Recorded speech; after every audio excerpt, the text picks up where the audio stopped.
The Lost Continent Kumari Kandam. Did any such continent really exist? I want you to watch the video till the end before coming to any conclusions. There's a claim that there existed an ancient Tamil civilization in the sunken enormous continent named Kumari Kandam. To know more about this claim, we need to go back to the great history of southern India. The 5th century ancient text, Irayanar Akkaporul, mentioned different Sangam periods that lasted for thousands of years, which was even attended by Vedic sage Agastya as well. It's mentioned that the works done in first two Sangam periods, which happened in southern Madurai and Kaptapuram, were all lost, as both the cities were submerged. Also the 1st century BC work Purnanuru mentions the loss of Pandyan area to the sea.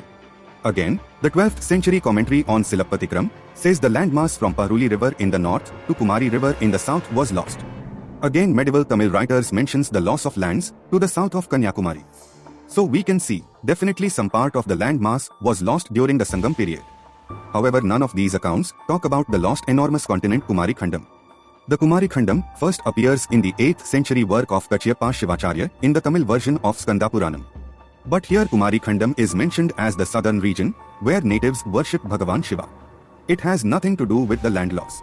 In fact, different Puranas, Mahabharata and Ramayana and other ancient scriptures of Sanatan Dharma, which described the geographical location of India multiple times, which even described the different continents, but nowhere any of those scriptures talk about any such lost continent Kumari Kandam. But wait till the end to know the actual lost landmass. First, let me share how this hypothesis of lost continent was propagated. In the 19th century, geologist of that era, Philip Scalater, published a book named Mammals of Madagascar, where he proposed the hypothesis of sunken continent Lemuria, looking at the jigsaw puzzle shape of different continents and the similarities between the species found in different neighboring continents. They hypothesized the claim of the lost continent Lemuria, which was all the way stretching from southern India to Australia and Madagascar. But this bogus theory of Lemuria was discredited pretty soon after the research of plate tectonics, and it's exposed that there was no such thing like lost continent Lemuria. However, it was way too late, as by that time, Tamil Dravidian supremacists seized upon the failed theory of Lemuria as the lost landmass Kumari Kandam. Around 20th century, it was the time when Tamil Dravidian movement was at peak.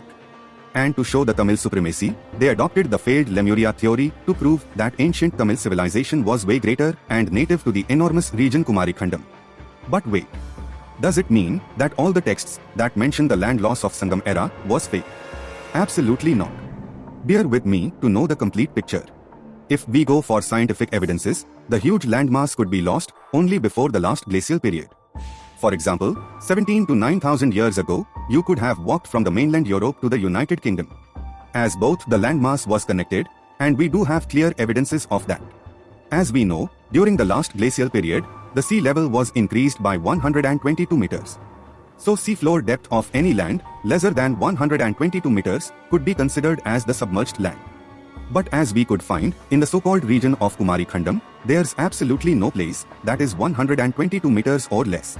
But wait, if you go closer to the coastline of the southern India, then you could understand that the ancient southern India was way more extended than the modern southern India. And this could be the case of the lost landmass of Pandyan era. The ancient India was way larger, and sunken cities could be found all across the geography of Indian subcontinent. In the western region, the Dwarka and the Gulf of Khambat archaeological complex, which was the network of the submerged cities. And also in the southern region, large sunken cities and submerged ports could be found. For example, the large sunken city of Tamil Nadu, Poompuhar, was found, which is dated around 15,000 BC. So it's clear that definitely we lost the landmass around the southern India, which got submerged to the ocean. But it's not enormous continent or whatsoever. Also, this Kumari Kandam contradicts with the Itihas of Bharat that Bhagavan Ram built the Ramsetu to reach ancient Lanka. If there was any such landmass connected to the Indian subcontinent, then there was no need for Bhagavan Ram to build the Ramsetu either. Now wait till the end to feel proud of being native to southern India. The actual history of southern India is way greater than you were told. According to Vedic Sanatan Dharma, we are currently at the 7th Manvantara. That was started by Vavaswata Manu after the Mahapralaya. And this Vavaswata Manu, who was the ancestor of Bhagavan Ram and the entire human race, was from southern India. It's clearly mentioned in the ancient scriptures that Vavaswata Manu was the ruler of Dravida Desha. And Dravida was not any racial identity, which the Europeans propagated to divide southern and northern India. Dravida is always mentioned in ancient Indian scriptures as the geographical identity of southern India. Even Adi Shankaracharya referred himself as Dravida Shishu, or the son of southern India. Even the southern kingdoms, be it Cholan or Pandyan or any, they were as old as the Vedic era. Pandyan and Cholan kingdoms are clearly mentioned in Mahabharata and Ramayana multiple times. Even Cholan and Pandyan kings were the descendants of King Ikshvaku of Suryavansh dynasty, from which Bhagavan Ram also belonged to. And the contributions of southern India to Sanatan Dharma are more than anything else.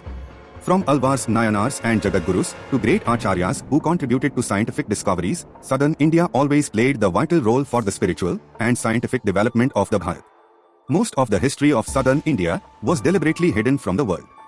From the strongest steels to the best jewels, southern India was always the pioneer of the world.